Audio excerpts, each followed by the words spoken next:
Mummy నేను సిమ్లాకి వెళ్తున్నాను. ఆగు, నువ్వు సిమ్లా వెళ్ళకూడదు. ఏ ఎందుకు వెళ్ళదంటున్నారు? ఇలా చూడు కామాక్షి, మనందరం బాగుండాలని నేను చెప్తున్నాను. ముందు దాన్ని లోపలికి తీసుకెళ్ళి. నన్ను క్షమించండి.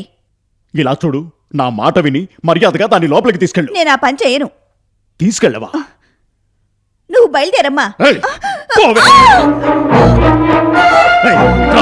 Daddy, daddy, please daddy, please daddy. మర్యాదగా లోపలికి వెళ్ళు. డాడీ. ఇప్పుడు దాన్ని ఊరికి పంపిస్తారా లేదా? పంపించకపోతే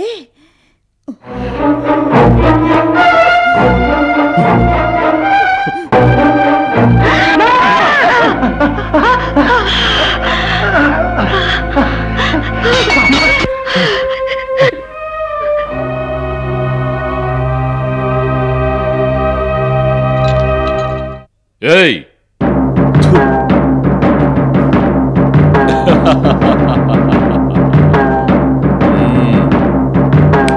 కీసిలగివు.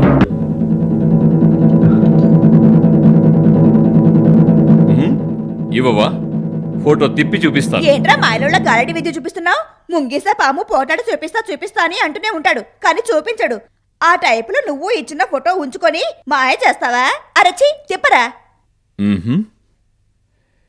ఏమ్మా, ఈ ఫోటోలో ఉన్న అమ్మాయి ఎవరో తెలుసా? తమ్ముడు కాస్తుండు బాబు.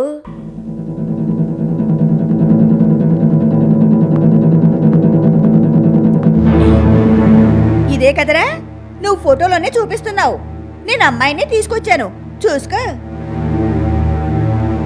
మా వారికి ఆయన ఉంపుడు గత్తకి పుట్టిన పిల్ల, ఇల్లీగల్ డాటర్. కరెక్టే కదా? కామాక్షి, ఇదంతా నీకెలా తెలుసు? భగవంతుడు చాకల రూపంలో వచ్చి ఈ పిల్లని ఇది ఉన్న హాస్టల్ని చూపించి వెళ్ళాడు. మీరు ఉంచుకున్న ఉంపుడు గత్తే అర్ధాయుషుతో చనిపోయింది. ఈ పిల్ల ఏం పాపం చేసిందండి? దీన్నెందుకు అనాథల హాస్టల్లో ఉంచారు? అందుకే నేనే ఇంటికి తీసుకొచ్చాను. కామాక్షి, నన్ను క్షమించు, నన్ను క్షమించు. ఏమంత పెద్ద తప్పు చేశారని క్షమించడానికి? లోకంలో ఎవరు చేయని పనా? అన్ని సహిస్తూ నేను జీవిస్తున్నాను, అది నా తలరాత. ఆయన ఒక్క సంతోషం, భార్య అన్న స్థానాన్ని నాకు మాత్రమే ఇచ్చారు.